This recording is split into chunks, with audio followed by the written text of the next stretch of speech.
எங்கிருந்து நீ வந்தாயோ கோடீஸ்வரா, எங்கள் நெஞ்சினில் நிறைந்து நின்றாயே கோடீஸ்வரா.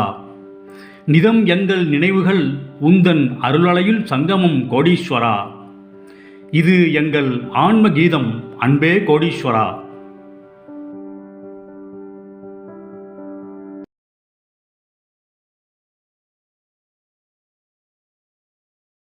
கோடீஸ்வராய நமக. வணக்கம் அன்பர்களே, தோழர்களே, தோழிகளே. எனக்கு ஒரு சுவையான அனுபவம் நடந்ததுங்க. அவருடைய மகிமைகளை நாம் உணர்ந்து கொள்வதற்கு முயற்சி செய்ய வேண்டும். அந்த மகிமைகளை நான் சொல்லிக்கொண்டே போகலாம்.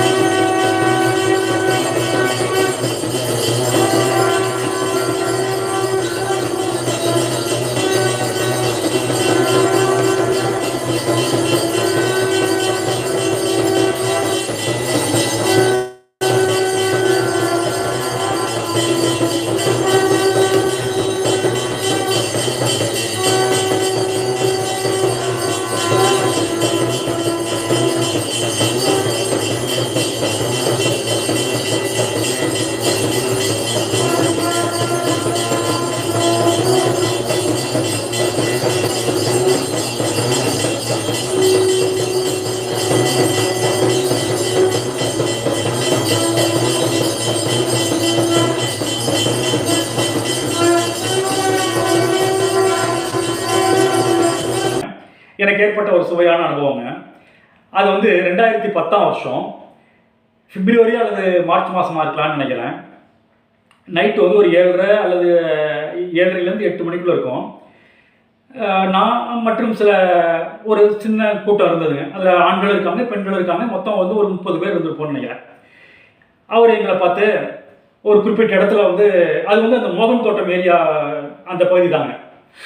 அவர் ஞானவழியில் திடீர்னு எங்களை பார்த்து ஒரு குறிப்பிட்ட பகுதியில் உள்ள அந்த கல் நிறையா இருந்ததுங்க. அந்த கல்லெல்லாம் எடுத்து இந்த பக்கம் காமிச்சு இங்கே வைங்களா அப்படின்னாரு. நாங்கள் எல்லோரும் அவர் சொன்ன மாதிரி அந்த கல்லெல்லாம் தூக்கி இங்கே இந்த பக்கம் வச்சோங்க. அதுதான் நான் நினைக்கிறேன், அந்த கிணற்று பின்னால் அது கிணறாயிருச்சு. அந்த அந்த அந்த கல்லெல்லாம் சேர்ந்து அது கட்டுமானம்லாம் அது ஒரு கிணறாயிருக்கணும். அப்படி இல்லைன்னா ஏற்கனவே இருந்த ஒரு ஆழமான ஒரு பகுதி, ஆழமான ஒரு கிணற்று பகுதி மேலே அந்த ரவுண்டு அந்த கட்டுமானம், அந்த சுற்றிலும் அந்த ரவுண்டாக ஒரு கட்டுமானம் இருக்கும்ல, அந்த கிணற்று மேல் பக்கம் அது வந்துருக்கணும்னு நினைக்கிறாங்க. அது ஏதோ ஒரு பின்னால் அது ஒரு கிணற்று பகுதியாக வந்ததுங்க. ஆச்சா, அங்கே தூக்கி வைக்கணும்னு சொன்னாங்க. நாங்கள்லாம் நாங்கள் ஒரு 20-30 பேர் இருந்தோங்க, ஆண்களும் பெண்களும். எல்லாம் தூக்கி அந்த கல்லெல்லாம் தூக்கி இந்த பக்கம் வச்சோங்க. அப்போ திடீர்னு ஞானவள்ளல், அந்த ஞானேஸ்வரன் ஒருத்தரை பார்த்து சொல்கிறாரு, எங்கள் கூட்டத்தில் இருந்த ஒருத்தரை பார்த்து அவரை மட்டும் பர்டிகுலராக சொல்கிறாரு, ஏய் நீ இந்த கல்லை தூக்கி அந்த மேலே வை அப்படிங்கிறாரு. அதாவது ஒரு மேட்டு பகுதி இருந்ததுங்க. அப்போ கொஞ்சம் நாங்கள் வச்சது சாதாரணமான நிலப்பகுதி மாதிரி இருந்தது. அந்த இடத்துல அந்த சமயத்தில் ஒரு மேட்டு பகுதி மாதிரி, அதாவது அது மலை மாதிரி கிடையாது, ஒரு மேடுங்க. அது என்ன ஒரு 7-8 அடி மேடு மாதிரி இருந்துச்சுங்க. இவர் என்ன சொன்னார், ஞானவள்ளல், டே இந்த கல்லை தூக்கி அந்த மேட்டில் வைடா அப்படின்னாரு. அவருக்கு மட்டும் தனியாக சொன்னாருங்க, வேறு இடத்த காமிச்சாருங்க. அவர் என்ன பண்ணார், ஒரு கல்லை தூக்கி, ஒரு பெரிய கல்லுங்க அது, அந்த கல்லை தான் தூக்கி மேலே வைக்க சொன்னார் ஞானவள்ளல். அது பெரிய கல்லை அவர் தூக்க முடியாமல் தூக்கிட்டு போய் அந்த ஒரு 8 அடி உயரம் இருக்குங்க, ஒரு 7 அடி, அந்த ஒரு மணல் மேடு மாதிரி. அது இப்போ இல்லை, அப்போ இருந்தது. அதில் தூக்கி அந்த மேட்டில் வச்சாருங்க. மேட்டில் வச்சுட்டு இறங்கி வந்தாருங்க. இறங்கி வந்த உடனே மறுபடியும் ஞானவள்ளல் அவரை பார்த்து சொல்கிறாரு, டேய் அந்த கல்லை கீழே இறக்கி விடா அப்படிங்கிறாரு. எப்படி முதல்ல மேலே வைக்க சொன்னார், இப்போ திருப்பி கீழே வைக்க சொன்னார். அவர் சலிச்சுக்கிட்டே போய் கீழே வச்சாருங்க. அப்புறம் மறுபடியும் இன்னொரு கல்லை காமிச்சு, டேய் இந்த கல்லை மேலே வைடா அப்படின்னாரு. அவர் மேலே வச்சாருங்க, திருப்பி கீழே. இந்த மாதிரியே பண்ணிட்டு இருந்தாருங்க. அவர் ஒன்றும் கேட்கலங்க. அவர் சொன்னபடி முட்டை சாமி சொன்ன மாதிரி அவர் பண்ணாருங்க. ஆச்சா, அன்றைக்கி அந்த சீன் முடிஞ்சிருச்சுங்க. அதுக்கப்புறம் ஒரு 2 அல்லது 3 வாரம் கழிச்சு நான் போனேங்க. அப்புறம் நான் கேள்விப்பட்டேன், நடுவில் அந்த அந்த நபர் தொடர்ந்து போயிட்டு இருந்தாருன்னு கேள்விப்பட்டேன். தொடர்ந்து முட்டை சாமி அவரை இதே மாதிரி அந்த குறிப்பிட்ட இடத்த காமிச்சு அந்த கீழே உள்ள கல்லை எடுத்து அந்த மேட்டு பகுதியில் வைடாங்கிறது, திருப்பி மேட்டு பகுதியிலேருந்து அந்த கல்லை எடுத்து திருப்பி கீழே வைடாங்கிறது, இப்படிதான் நடந்துட்டு இருந்ததுன்னு நான் கேள்விப்பட்டேங்க. எனக்கு ஒரு சம்பவம் எனக்கு ஒரு சினிமா ஞாபகம் வருதுங்க. அதில் இந்த நம்ம நகைச்சுவை மன்னன் சந்தானம் இருக்கார்ல, சந்தானம் வந்து அவங்க வேலையாள்கிட்ட சொல்லுவார், அவங்க பண்ணையாள்கிட்ட வந்து கூட்டிகிட்டு வந்து, டேய் இந்த 2 மூட்டையை எடுத்து இந்த 2 மூட்டையை எடுத்து நம்ம தோட்டத்தில் வச்சுட்டு திருப்பி இந்த 2 மூட்டையை எடுத்து இங்கே வைடா அப்படிம்பாரு சந்தானம். உடனே அந்த வேலையாள் கேட்பான், என்ன முதலாளி இந்த 2 மூட்டையை எடுத்து நம்ம தோட்டத்தில் வச்சுட்டு திருப்பி தோட்டத்துலேருந்து எடுத்து திருப்பி இங்கே வீட்டில் வைக்கிறதுக்கு அது பேசாமல் இருந்துடலாமே, வீட்டிலே இருந்துட்டு போகுது அப்படிங்கிறான் அந்த வேலையாள். அதுக்கு சந்தானம் சொல்கிறாரு, டேய் உனக்கு நான் சம்பளம் தர்றேன்லடா, சம்பளத்துக்கு ஏதாவது வேலை சொல்லணும்லடா, அதுதான் நான் சொல்கிறேன் அப்படிம்பாரு சந்தானம்.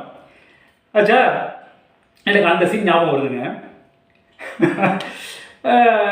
இந்த மாதிரி நான் கேள்விப்பட்டேங்க. திருப்பி 2 வாரம் கழிச்சு போனாங்க, ஒரு 3 வாரம் கழிச்சு போனேன். நடுவில் அவர் வந்து அந்த நபர் தொடர்ந்து வந்துட்டு இருந்ததாகவும், அது வந்து பின்னாடி எனக்கு அவரே சொன்னார், தொடர்ந்து வந்துட்டு இருந்தாருங்க. இந்த மாதிரி ஞானவள்ளல் அந்த கல்லை காமிச்சு மேலே வச்சு திருப்பி கீழே வைடா அப்படியே சொல்கிற மாதிரி இருந்தாருங்க. நான் அந்த 3 வாரம் கழிச்சு வந்தப்போ அவர் என்கிட்ட சொன்னார், இந்த பாருங்கள் இன்றைக்கி வந்து மறுபடியும் அந்த கல்லை தூக்கி மேலே தூக்கி கீழே வைக்க சொல்லாருங்க, மேலே முதல்ல வைக்க சொல்லாரு, திருப்பி மறுபடியும் கீழே வைக்க சொல்லாருங்க. எனக்கு வந்து ஒரு 4 வருஷம் முன்னால் எனக்கு வந்து ஒரு கடுமையான வியாதி இருந்ததுங்க. அந்த வியாதியை வந்து முட்டை பகவான் அந்த அவரோட கருணையினால எனக்கு அந்த வியாதி தீர்ந்து போனதுங்க. அதனால தாங்க நான் இவர் சொல்கிறதெல்லாம் கேட்டுட்டு இருக்கேன் அப்படின்னு சொன்னார்.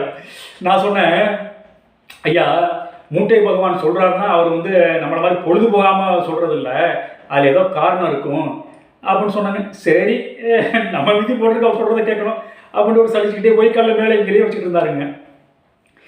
நாங்கள் வச்சது எங்களுக்கு அந்த ஒரு நாள் சொன்ன வேலையோட முடிஞ்சிருச்சுங்க. எங்களுக்கு வந்து அந்த அன்னைக்கு அந்த ஒரு நாள் வந்து கல் எடுத்து வைக்க சொன்னார், அது அன்னைக்கு வச்சுட்டோங்க. இது வந்து 3 வாரம் கழிச்சு நடந்த சம்பவம் தான் இப்போ அவர் சொன்ன சம்பவங்க. அப்போ தான் நான் சொன்னேன், இந்த மாதிரி வந்து ஞானவள்ளல் சொன்னார்னா அதில் அர்த்தம் இருக்கும் அப்படின்ட்டு நான் சொன்னாங்க. அப்புறம் மறுபடியும் ஒரு 3-4 வாரம் கழிச்சு அவரை பார்க்குறப்ப அந்த நபர் அவர் ரொம்ப சந்தோஷமாக என்கிட்ட சொன்னாருங்க, சார் நீங்கள் சொன்னது கரெக்டு தான் சார், ஞானவள்ளல் சொன்னால் ஏதாவது வந்து ஒரு அர்த்தம் இருக்கணும் பாருங்கள். அவர் வந்து தொந்தியும் தொப்பையுமா இருந்தார். நான் முதல்ல பார்த்தப்போ வந்து தொந்தியும் தொப்பையுமா இருந்தார். அவரோட மற்ற கை கால்களை கம்பேர் பண்ணுறப்ப அவர் வயிறும் தொந்தியும் தான் பெருசாக இருந்ததுங்க. அவருக்கு வந்து டாக்டர் சொன்னாங்களாம், இந்த மாதிரி உனக்கு வந்து அளவுக்கு அதிகமான வெயிட் இருக்குது, அதுவும் வந்து ஒரு ஃபுல் வெயிட்டு ஈவனாக இல்லை, குறிப்பிட்ட அந்த தொந்தியும் தொப்பையும் தான் இருக்குது, அங்கே தான் வெயிட் ஜாஸ்தியாக இருக்குங்கிற மாதிரி டாக்டர் சொல்லியிருக்காரு. கொலஸ்ட்ரால்லாம் இருக்குது அப்படின்னு டெஸ்ட் பண்ணி சொல்லியிருக்காருங்க. இது வந்து ரொம்ப இதாக இருக்குது அப்படின்னு இந்த நபரால் சரியாக நடக்கவும் முடியல, கஷ்டப்பட்டு இருந்தார். அப்போ அந்த சமயத்தில் இந்த மாதிரி சொன்னார், இந்த மாதிரி டாக்டருங்க எனக்கு இந்த மாதிரி சொன்னாங்க. அப்புறம் பாருங்கள், இப்போ ரீசெண்டாக வந்து நான் செக் பண்ணுறப்போ வந்து டாக்டருங்கெல்லாம் ஆச்சரியப்படுறாங்க, நான் வந்து உனக்கு மெடிசின் கூட உனக்கு வந்து ஜாஸ்தியாக கொடுக்கலையே, ஒரு ரொம்ப ஈவனாக தானே, அதாவது ரொம்ப நார்மலாக தான் கொடுத்தேன், வந்து அளவுக்கு அதிகமான டோஸோ அல்லது தேவைப்படுற டோஸ் கூட தள்ளியே, சும்மா பேருக்கு தானே உன்னை சாப்பிட சொன்னேன். அப்புறம் எப்படியா இந்த மாதிரி வந்து தொந்தி தொப்பை எல்லாம் கிடையாது, நீ நல்லா முன்னாடி பார்த்ததோட இப்போ நல்லா இருக்க, நல்லா நடக்கிற ஓடுற அப்படின்னப்ப இவருக்கு திடீர்னு ஞாபகம் வருதுங்க, இதான் காரணமாக இருக்கணும் அப்படின்ட்டு அந்த மூட்டை சாமி மகிமையை பற்றி சொல்லாருங்க. என்ன இது மாதிரி வந்து அவர் கல்லை நான் வந்து 2 நாளைக்கு ஒரு ட்ரிப்பு போயிட்டு இருந்தாங்க, ஒரு ஞான வள்ளலை பார்க்குறதுக்காக போயிட்டு இருந்தாங்க. மூட்டை சுவாமின்னு பேருங்க. 2 நாளைக்கு ஒரு ட்ரிப்பு போவோங்க, 2 நாளைக்கு ஒரு ட்ரிப்போ 3 நாளைக்கு ஒரு ட்ரிப்போ போவோங்க. அப்போ அவர் வந்து கனமான கல்லுங்கள்லாம் எடுத்து மேலே தூக்கி வச்சு கீழே இறக்கி இப்படி சொல்லிட்டு இருப்பாருங்க.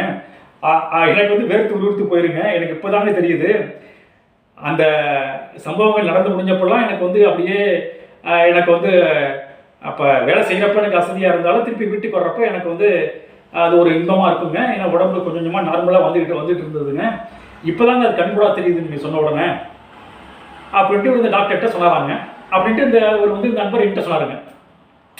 இப்போ பார்த்தீங்களா, இந்த மூட்டை பகவான் வந்து அவர் சொல்கிறாருன்னா அதில் வந்து பயங்கரமான அர்த்தம் இருக்குங்க. ரொம்ப வந்து நமக்கு தேவையான விஷயங்கள் இருக்குங்க. அது சம்மந்தப்பட்டவருக்கும் அந்த மூட்டை பகவானுக்கு தான் தெரியுங்க. எல்லாம் வல்ல அந்த ஞான வள்ளல் கற்பனை கேட்டாத காவியம், அழகு ஓவியம். அந்த ஓவிய மகிமைகள் தொடர்ந்து வந்து கொண்டிருக்கும். மீண்டும் சந்திக்கலாம். ஆத்ம நன்றி.